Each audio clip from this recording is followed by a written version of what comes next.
drum that clears its throat.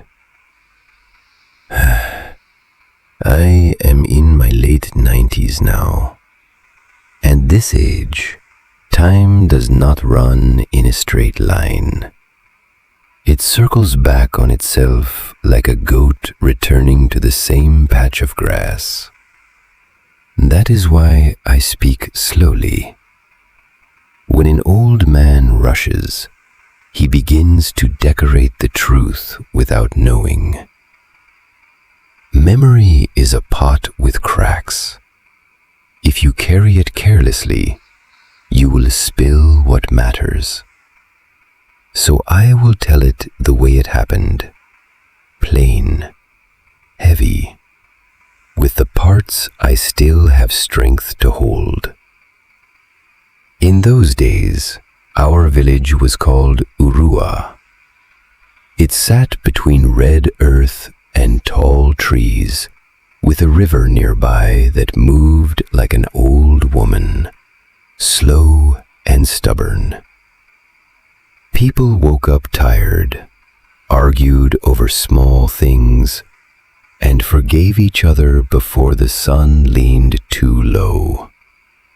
We were ordinary, and that is important because trouble likes ordinary places. A leopard does not hunt where every hunter is awake. Our king, Eze Udo, had ruled for many seasons. He was not a man everyone loved, but he was a man everyone recognized. There is a difference. A village can survive without love. It cannot survive without structure. A roof does not need affection to stand. It needs balance. Eze Udo understood balance. He could settle land disputes without raising his voice. He could silence young men with a glance. When the market women fought, he listened until their anger tired itself out. Then he spoke one sentence that made them remember their mothers. That was his gift and his weakness. Because a man who holds a village together becomes a rope, and ropes attract knives. 2 evenings before it began, I saw him with my own eyes. He stood near his compound gate, speaking with the guards. He wore his wrapper neatly, like a man who still expected tomorrow. His voice was steady. His laughter came once, short, like a coin tossed on a table. A sick man does not laugh like that. A dying man does not stand like that. That is why, when the sacred drum spoke that night, my bones knew the sound was not ordinary. The sacred drum was not a toy. It did not belong to weddings or harvest dance. It belonged to the village's deep matters. It stayed covered in cloth, and even children were warned not to play near it. The elders used to say, "A drum is a mouth. If you let it speak carelessly, it will call listeners you did not invite." That night, I had washed my feet and sat near my doorway, letting the night air cool my skin. Inside, my wife was arranging plates, without realizing she was humming. In the distance, people were finishing their evening meals. The world sounded normal. Then the first beat came. Boom. At first, my heart did not react. Ears are sometimes faster than fear. Your body hears a thing and tries to pretend it is nothing so you can keep your peace. Then the second beat came. was when my spine tightened, because that sound did not travel like a normal drumbeat. It did not dance through the air. It sat on it. It was thick. It was heavy.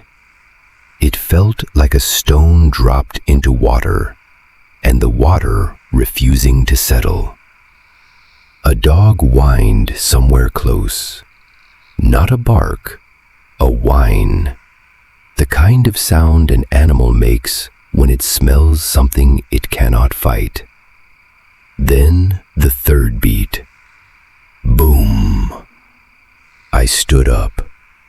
Across the compounds, doors opened quietly. Men stepped out, not fully, just enough to look. Women held their wrappers tighter. Children were pulled back inside. Nobody ran to the square. That is the thing about fear. It is not always fire. Sometimes it is glue. I walked slowly to the edge of the village square. Not bravely, just because my legs moved before my mind finished arguing. Several men came too, spacing themselves apart, as if distance could protect them from meaning. The moon was bright enough to show shapes clearly. The drum stood in the center of the square, uncovered, no cloth, no drummer, no old man sitting beside it, no young boy hiding behind it. Nothing, just the drum, standing like a witness. Another beat came, softer this time, as if the drum had already said what it needed to say. Then it stopped. Silence poured into the square like cold water. A man near me laughed too quickly. When a man laughs too quickly, he is trying to scare fear away with noise. "It is only sound," he said. "Sound cannot harm anyone." An elder behind him answered quietly, not looking at him. Fire also starts as heat. A second elder spoke, the kind who rarely wasted words. When the bush goes quiet, even the hunter checks his arrow. Dogs began whining again, not facing the drum now, facing the dark between houses, where shadows gathered like gossip. Nobody moved. We were not brave. We were not calm. We were stuck. The drum remained still, but the air did not relax. It is one thing when danger is loud. You can point to it. It is another thing when danger is silent. Silence gives your mind room to invent teeth.